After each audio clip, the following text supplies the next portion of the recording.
Well, my friends, there's a lot of talk about the body economic. We call the measure of the body economic the common good. The ultimate good of the body economic is leisure. That's to say, saving of time and effort.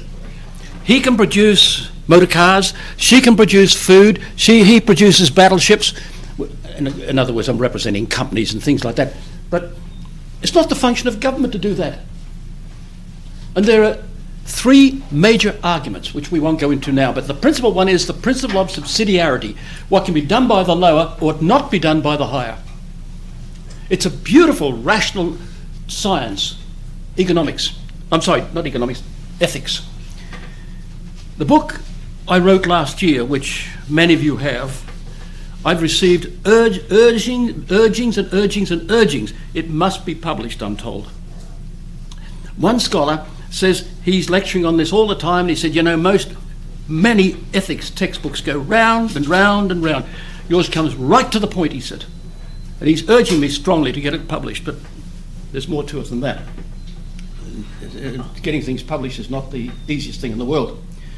However, in the body economic, every society exists for an end. And that end is always got to be the measure of what can be done in that society. And the fundamental thing is the act of exchange. I lectured before the philosophers of Western New York in Rochester at St.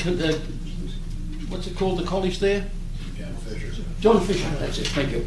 I lectured there, and some dumb priest said, I used the example of food. He said, oh, that's all right for an agrarian society, that's for farmers and people like that doing exchange of cabbages for potatoes. All right, let's try this, Father. He produces skyscrapers, she produces battleships, he produces cars, and we do, and then through the market, through the means of money, we do an act of exchange. Result is, by people performing a particular function, a specialty, instead of me having to, say, make my own boots, maybe she makes boots. And I'd have to learn all the skills and everything that goes into it, to making boots. And I haven't got time for that. But by her producing boots and me producing potatoes, and we do a swap through money, use of money, I'm saving her time and she's saving me time. As a matter of fact, in every act of economic exchange, that's what economics is about, exchange, we each give the other a free gift, saving of time. She gets a bag of potatoes, I get 2 boots, and she gets, as well in the act of exchange, she gets saving of a lot of time and effort, and I get saving of a lot of time and effort. Look, somebody planted tomatoes in my front garden a few years ago, and I reckon they were great. It cost about $5 each tomato. That's how good I was at producing potatoes. But the person that put them there could have them teeming with tomatoes. But she thought she was doing me a good turn, but I was a bad gardener, you see. So the act of exchange brings a gift with it. The more people there are, the more time we can save each other. Aristotle's concept of leisure was this: saving of time and effort for higher goods. Supposing you only had to work 1 day a week. Supposing that's all you had to work. What would you do the rest of your time? Some silly student always says, but what would we do? Well, I don't know what you'd do, but I know what I'd do. Plenty of things we could do. Wouldn't it be great if we could meet here, say, one morning a week, go down to the Whirlpool Park and have a picnic, then come back and... We did this one summer. A group of students asked me to teach them one summer some logic. 5 days we taught logic. Nobody paid, I wasn't paid, but we enjoyed it, it was fun. Now, we could do things like that. There's plenty of things. We could explore the oceans, explore the skies, explore the earth. Lots of exploration, identifying species, chasing up butterflies. So the body economic, instead of now as it is, some people work 7 days a week and can hardly make a living. Dr. Bonnet, 7 children. It was pretty hard going for him. Professor Bailey, Dr. Bailey said to me, he said he had to have a summer job. When I first came to Niagara University, professors had to have summer jobs. I didn't, but they did. I thought I had too many important things to do. However, the body economic saves us time and effort. Leisure, Aristotle called it, and by that he meant time for higher things and to put our time in and our efforts. So the more people there are, the more we could save. So I produced a paper, and some people thought I was nuts, but other people thought it was quite bright. Is a 1-day working week possible? I first presented it on the SS Strathmore on its last voyage in the middle of the Indian Ocean. And as I was lecturing, I looked out at the sea and I saw a whale. It was having a whale of a time too. But I saw that out in the ocean, and I presented it there. And again, a fellow brought up an objection. What would you do with the rest of your time? Well, I know what you should be doing. You should be working. I didn't say this, but I thought it. You wouldn't have enough up here to know what to do. Any case, so that's what. If the body economic is organised properly, it is my judgment that 1 day a working week would be possible. Now, Geneviève, she was a French chemical engineer whom I knew when I was living in Montreal. She said, "C'est ridicule, ça. It's silly." And I said, "It is not." I explained this to her, and at the end of it, she said, "Raphael, tu as raison. You're right. You're right," she said. 1 day working week would be possible. Now, Dr. Pierce, in all his researches, in economic researches, he said he worked it out in the medieval period. All that a person had to do was to work 2.5 days a week. What was the rest of the time taken up? There were so many religious holidays, and as one historian told me, the reason for that was to protect the worker. The church instituted lots of religious holidays, and 1/3 of the year was taken up with religious holidays. In France, I can't remember now, I haven't got my notes in front of me, the particular towns. I've got records of all this from various history works. There were 100 or 150 public holidays per year. St Albans, where I was in Great Britain on one occasion, there they had something like 56 public holidays, and altogether a holiday for them was a holy day of obligation, and many of these people didn't work for 1/3 of the year. That's documented. I've had students researching that for me, and I've discovered things myself. Well documented. And so if it's in the Middle Ages, with computers and all the instruments we've got now, electronic, etc., and massive machineries, what can we do? 1 day a week would be all to be necessary. But it's all unbalanced. Why? This is why. Let's supposing I started a taxi service, and I settled downtown and I had it painted on the side, taxi. Next thing, a cop comes and he says, "What's going on here?" "Oh, nothing going on, just a taxi." "Where's your medallion?" "What medallion?" "You've got to have a license to run a taxi service." "Oh, I didn't know that. Where do you get them?" This actually happened in my classroom. A young man he was sitting about where Professor Bob is, and sitting right where Professor Powers is. And he said, "Oh, they only cost $25. "Yeah, well, that's what the cop said to me too. I said to this student of mine, by the way, I said, "Look, I haven't got my checkbook with me, but I'll have 100 if you can get them for $25. He came back, he was very silent next class. Do you know what the taxi licenses cost now in New York City? Tell them, Mr. Killian. $650,000. 600. The car might be worth 10,000, or if they're Niagara Falls, 500. But it might be, say, let's say 30,000, the car might be worth. But the license, you can't get them for love nor money. One of my colleagues at Niagara owned a taxi. He heard me lecture on this and he was angry. He said, "You're trying to talk me out of that taxi?" I said, "No, you keep it." And I'm only sorry I haven't got one. But anyway, there's always something. We call this an anti-productive investment. When you produce goods, you save time and effort. But when you invest to stop somebody else from owning, that's anti-productive investment. And it's being practiced all over the world, my friends. If you've got money, as my father said when I was a boy, you can make money. And the same with lots of things. So the rich get richer and the poor get poorer. You won't hear this from McCain or Obama or their assistants. Unfortunately, I wish they did know about this. In fact, I've heard some economists say, that's a very unusual way of looking at things. Do you know when I talked about imminent action? I lectured to biologists in Ottawa, University of Ottawa, in the School of Biology. Never seen it put that way before. They had no idea what the difference is between a living thing and a non-living thing. I was astounded. I thought, oh, they'd know something about this. They knew nothing about it. So there are two ways you can invest money: to produce goods, services, or to stop somebody else from producing goods or services. In other words, by cornering a market.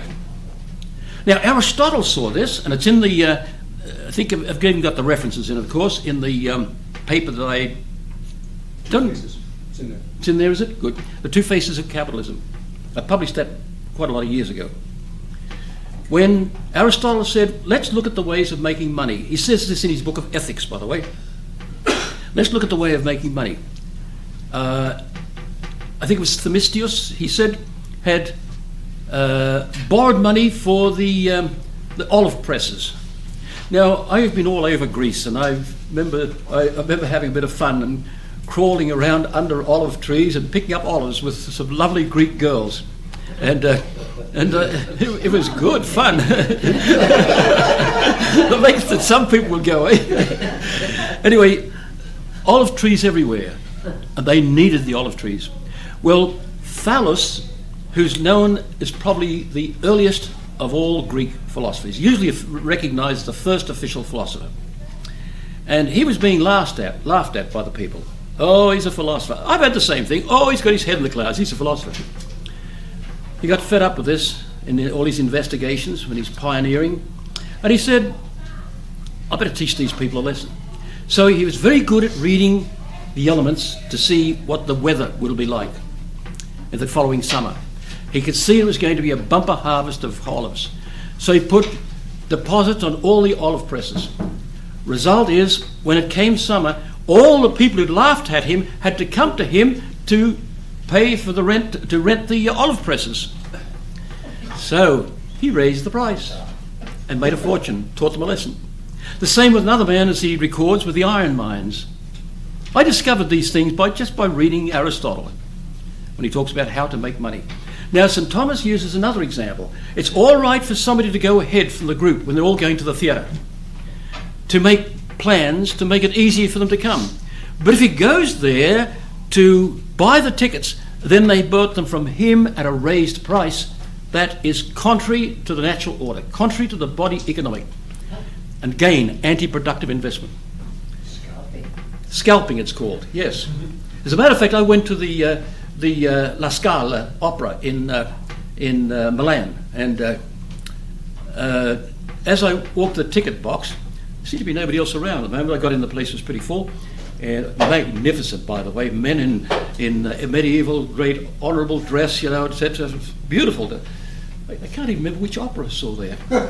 It's strange, that. See, I've seen a number of them, quite a number in different opera houses. And anyway, the thing was, 2 or 3 men stepped forward. Biglietta, signore, biglietta. No, thank you. Grazie, no, I don't want tickets, thank you. And I could see the girl in the ticket box, and she had a smirk on her face. And she obviously was enjoying the fact that I'd rebuffed these men and bought the ticket from her at half the price. Scalpers. They're cornering the market. So St. Thomas says it's all right to go ahead and prepare the way for your friends by booking in case the place is booked out. But to go and impede them in some way by making them pay extra, that's gravely immoral. It's contrary to the natural moral law, the natural order. It's an anti-social act. It has been said that for every dollar spent on production, $4 is spent on non-production, on anti-production. And that's being borne out with a lot of the stuff we're hearing at the moment. People buying up companies, gradual cornering of markets. I was keeping a lot of takeover records. I was keeping a lot of them. I've got them still at home. When I'm teaching ethics, I'll bring them into the class. But it's gravely immoral to be taking over companies to corner the market, to try and be the only one, stop others from owning, be the only one producing goods and services. So, now the other thing, that's being practiced everywhere. That's so that some get richer and some get poorer. Now, there is another aspect to all this. Taxation. What's happening with taxation? The people are being taxed to death. I can remember being asked to teach in summer, and I said, no thank you, all it's going to do is raise my tax. That's an anti-productive investment. And consequently, the teachers we had often were just graduate students who weren't the best teachers by any means. In fact, one fellow, who's a somewhat reputable lawyer in Western New York, I met him recently after many years, he went in there and said to the class, you don't want to hear me talk, you can read a book as well as I can, you may as well go home. Of course, they got back to the chairman and he said, you're fired, he said straight away. I mean, that was a silly thing for him to do. But it was taxation that caused this. I didn't want to teach more. I had research and things I wanted to do anyway. And usually each summer then, I went to Australia for a very urgent family reason. And all I would do was raise my tax. Now, what is a fair taxation? What ought to be taught? And the great explainer of this, and the man who pioneered this, by the way, was an American, I'm very proud to say.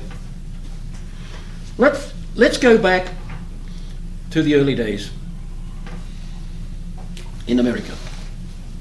Supposing out comes a man and he wants to set up on a farm out in the prairies. He wants to set up a nice little place where he could run cattle, grow goods, etc., etc. We'll call him A. He says, where will we settle? He says to his wife and kids. And they say, oh, what about this spot? This is a nice spot. Okay, so he settles here. There he is, Mr. A. Now, along comes another fellow. This time, it isn't all of equal value. It's of some value to this other man and his wife and kids to be near this man. So they take up residence here. We'll call him B.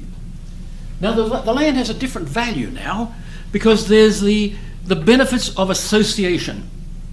When one is installing a business of any kind, they'll always study where the people are, etc. It's no good putting a store out in the middle of nowhere where there are no people. But for the cattle grazing, etc., this was a good spot. And this man finds being near him as there are benefits of association. Out comes Mr. C, because I'm simplifying this with diagrams, and then Mr. D. Gradually they're setting up a little settlement. It's becoming known, and they'll call it our town, let's say. Along comes Mr. E, Miss F, Mr. G, Mrs. H, and young I. Let's say it's forming a little town. Next thing they know, they've got a road you're running through. Oh, by the way, it gets back to Boston. A dollar bill gets in here. and takes up some land. And maybe Dollar Ted gets here. He takes up some land. Dollar Bill, I thought that was funny, but you don't apparently. So, Dollar X and Dollar Y and so on. Next thing, there's a little road running through the area, and somebody puts up a little store here. Somebody sets up back there. Somebody has a produce fair for their farm animals and things like that, and a marketplace. So they form a local government. And they've got to start and tax people because they're providing services, looking after the road, looking after water supplies, etc. So they have to tax people. Now, what are they going to tax them on? What they're making? That's going to impede production. No, they're going to tax based upon their closeness to the marketplace, which might be here. The modern marketplace is called a bank, by the way. So there's the marketplace. And what's happened here is value has been created on this land. Who created it? The people did. Society did. As a society, they did it. So, what should go back to the people? What should go to the government, rather? What should they pay? Based upon their occupancy of this land. And the nearest centre of town is, the more they should be taxed. Now, what about Two Bob Bob? He's out here somewhere. Some of you caught it. He's right away from the marketplace. He's got time and distance against him to get to the marketplace. He should be taxed the least. The ones right in the centre should be taxed the most. What's created by the people should go back to the people. Not taxing, for instance, this gentleman produces a cabbage. That's his private production. This young lady knits, say, sweaters. That should go, it's private production. You can knit one for me next week. And this gentleman manufactures cars. This lady manufactures skyscrapers. That's not impeding, that's providing a service to society. We don't want to impede that. What they've each produced is a private good. Private goods are what are owned by the individual or produced by the individual. Common goods are goods for the individuals and for society. Private goods produced what the individual has. Common goods are what are produced by society, and they're always non-material goods. But public goods are goods which are needed by society for preserving and guiding the common good. For instance, we need peace. There's a common good.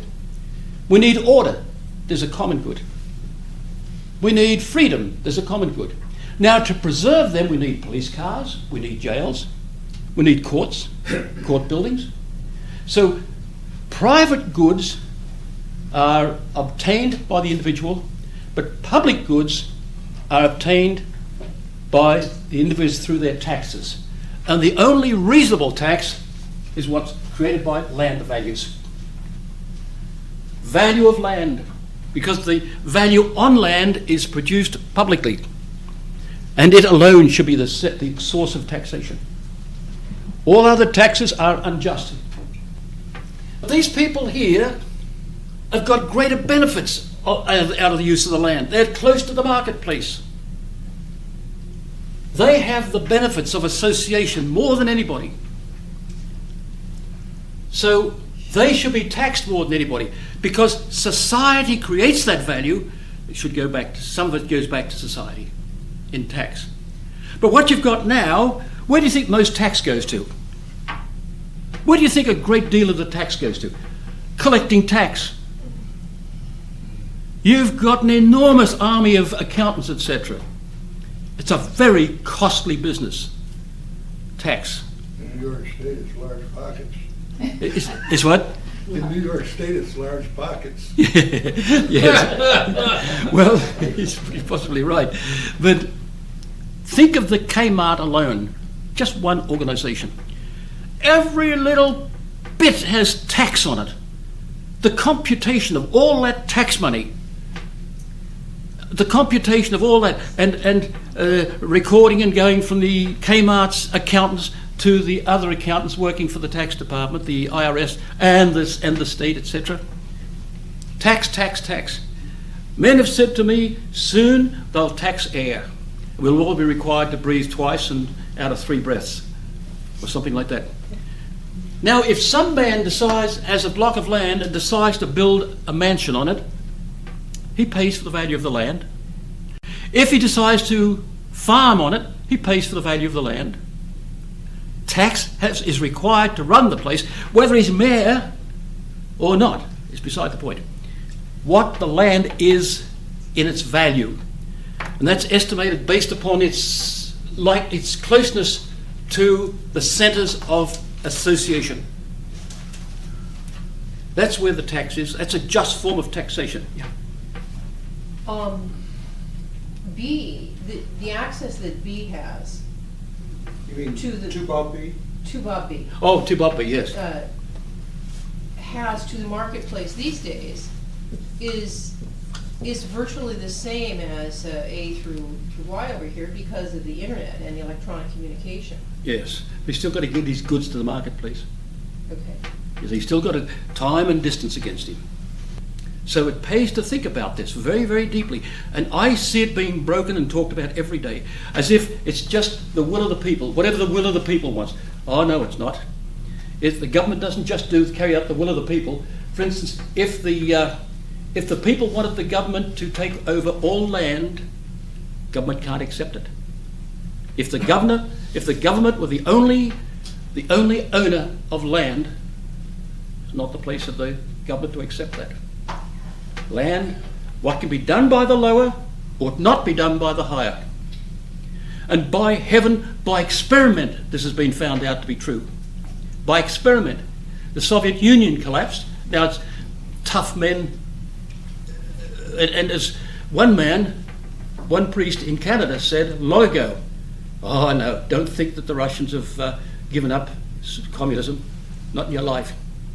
And I discussed that with a friend who was in Lublin Catholic University, who stayed there, Hugh MacDonald, over in Canada. He was over there in Poland. He said it's very hard to say whether all this collapse of communism has been deliberately orchestrated or whether it's actually happened. And now we realise, we think it was more deliberately orchestrated to deceive the people. And the Americans, I said this 40 years ago, my friends, the Western powers are all marching towards socialism and don't always know it. And we have, in ethics, the science of ethics, we prove that socialism is a false system of government, utterly false. No government has the right to force that on the people. Even if the people want it, the government cannot do that. So the tax then, the only natural source or measure for tax is the common good. Well, what's necessary for the common good? The public goods. The public good is the good of the totality. The private good is the good of the individual. But the common good is the good of the individual and the good of the totality. Sometimes public good and common good are used interchangeably. You'll find some of the medieval authors use that sometimes. Speak of the public good, they really mean the common good. So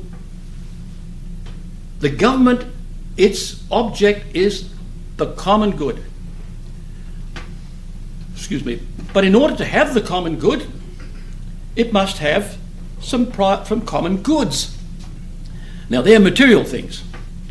Common goods are immaterial things. Civic friendship, peace, order, freedom, justice, a well-informed public opinion, love of the law, love of the families of the law, the lineage, etc., etc. All those are common goods. But we need, in order to support the common goods, we need to have mayors, we need to have public libraries, courts, registrars of birth, deaths and marriages, which is to protect the people. It's all for the good of the people. But those people have to be paid. So tax pays them. But now we're paying a whole army of accountants all throughout the United States. What are they being paid for? To collect taxes. This is like a dog chasing its own tail. So if you can find a better system of taxation, please let me know. And it was Henry George. There were 9 books of economics for beginners, surveyed by Dr. Pierce, who was a first-class economist. The Center for Economic and Social Justice down in Washington examined Dr. Pierce's works. Actually, they said a silly thing. They said, "We think your work is better than Pierce's." Well, I got a shock for you. I got it from Pierce. But, now, Pierce said one time, he said that much of what goes into taxation, what the money goes for, is for those who are collecting tax. I'm sorry, you had a question. No, I didn't have a question. Oh. I had a proposal for a better way of Oh, taxing. good, yep. We take the budget, divide it by the number of people, and send everyone an equal bill. That'd be unfair to this man out here, wouldn't it? Not at all. Why not? Think of the distance. And lately, the cost of gas. Think of the distance, time and energy, you see. He can secede from our little, organization if he wants. Yeah. If he's going to be in it, he's going to pay an equal amount. You mean, yes, but ought he? Ought he what? Ought he pay an equal amount? If he ought not, he can secede. Well, now that's going a little far, I think. I don't think so. Oh, yes, well, Joe and I would be seceding, and Mr. and Mrs. Viviani. That's your business. Well, yes, well, that's a little bit much. And the government has the right then to go to war with you to stop you from seceding. don't. Oh, yes, they do, my friend. I think you better study ethics with us next time we have it. Yes, they've got the right to protect the land. Anyway, there's nothing. That could be a workable thing. That could be, yes. Let's put it that way. But the best one is those who have benefits of association. That's important. If you want to sell your goods, you've got to sell them in a marketplace where you don't have time and distance against you. I think my concern here is that the greatest asset is land. And yet in this culture, do we see land as the greatest asset? No, we don't. That's one of the faults of this culture. No. And I think that's because it's more intellectual properties than physical properties. That's not what they mean by intellectual properties. Intellectual properties, these are my intellectual properties, the writings. Right, and which things has like greater value, that. which is more marketable. It doesn't take up space. No. Ideas, concepts, computer things do not take physical space. And so how do we assess tax on those values? On which values? On intellectual Things other than land. things other than On land. assets that are not land. The marketplace finds its level. 2 men, one selling potatoes, one selling boots. They sit down and talk one night. What do you reckon? Do you think a sack of potatoes for a pair of boots? Or make it 2. Yeah, all right. I think that's fairer. Men find that out from intuitive looks at their own products, etc. You see. So the market finds those values now. It already finds them. So they're findable. Yep. Yeah, you spoke about the taxi licenses just Yeah. barely a half hour ago. Is that just? Oh no, but the government forces that on them. They impede the number that are allowed to be produced. They don't impede pharmacists or grocers or physicians. They don't impede them. They don't limit the number. 2 physicians can open up next to each other. The point is, all sorts of taxation has been suggested. Even this, say a 10% tax. Look what we've got to do now. I pay for an accountant because of the complexity of since I have retirement funds still in Canada, and I have them here, and because of certain things I have to do, and costs and all this sort of thing. And if I did it, I'd be paying double the tax, I'm sure. But Debbie's saving me a lot of money on tax, I'm sure of that. And we're all paying. Always remember the 15th of April, I've been to her home, and here's a whole mob of people all waiting at the last minute. I don't wait till the last minute, but these people do. And they're all because they've got to get their documents together. It's an enormous task now to pay tax. And then it goes through all this business of the government thing, and fines and overdue tax and all this sort of thing. Try and find a better system. Henry George put this forward, and for this he had produced what's his, can't think of the names of his book, Progress and Poverty. Progress and poverty, yeah. Because where you have progress in society, you have poverty. And this was mentioned, I mentioned this in a lecture at Lockport on one occasion, when Accountants and Lawyers Organisation, I forget the name of the place, or asked me to give a lecture. Somebody in there, a reporter wrote it up, wrote a beautiful little thing, quite a wordy thing, summarising what I said, and it was very good. But somebody got hold of it, wrote me in a 9.5-page diatribe that I immediately referred to our public relations officer at the university, because I said, Linus, I don't know what this might bring, but he's accusing me of being a communist or something. I don't know what it was now, but I did no more than what I've done here today. And Linus said, oh, forget it. When I was with the Niagara Gazette, he said, we receive nutty letters like that all the time. Rush Limbaugh got hold of it. He sent it to Rush Limbaugh.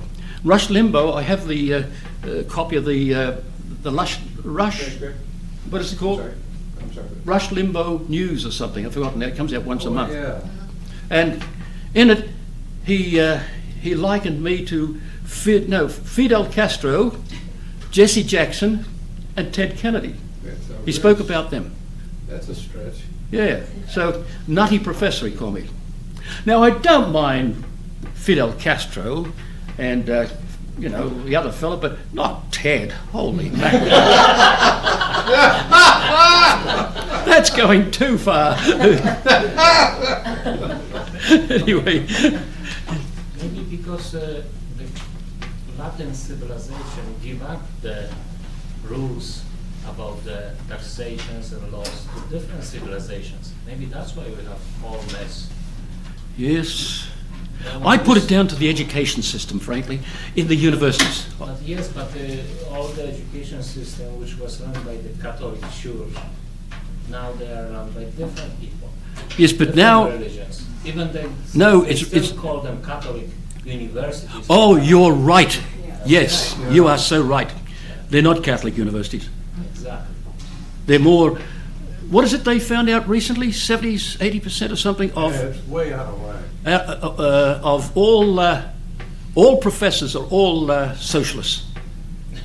See, and when they what? The remaining 30% are communists. Something. Where those systems came from which civilization or which nation? And we can find out that. I think we got to take credit for it right here. Yeah. We grew up here. But professors in universities are very often not educated. They're trained.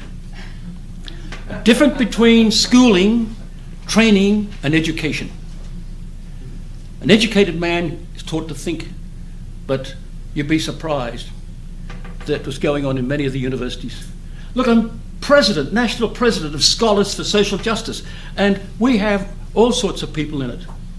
But most of them think exactly the way you hear me talking. I'm also the vice president of the Catholic Academy of Sciences, and we've got people in the nation, from my friend Curtis from Colorado, I can never remember Curtis's other name, Professor Peter Redpath in Staten Island, and people of all sorts of races, and Hungary. I have to make out the documents, the documentation, their certificates. And before I started on this, by the way, you should have seen the old one and the new one. But look, we're going over time, aren't we? Oh, yes, I'm sorry about that. Yes, some people have to go a long way. Lock the doors. No one's leaving. There you go, I like that. But I don't like to, I want to act for your convenience.